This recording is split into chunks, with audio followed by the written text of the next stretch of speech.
So people ask me what I'm doing to get ready for the storm that's coming on the East Coast. We're in Nevada. We may not get hit with it, but charging up power stations.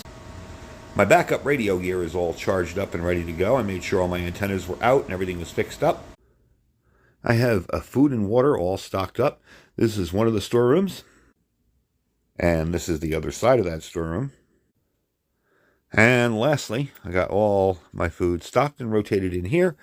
This is kind of an ongoing process, so we're all ready for that. But that's the way I've been getting ready. Hopefully it won't hit us too hard here in Nevada, but if it does, we're ready.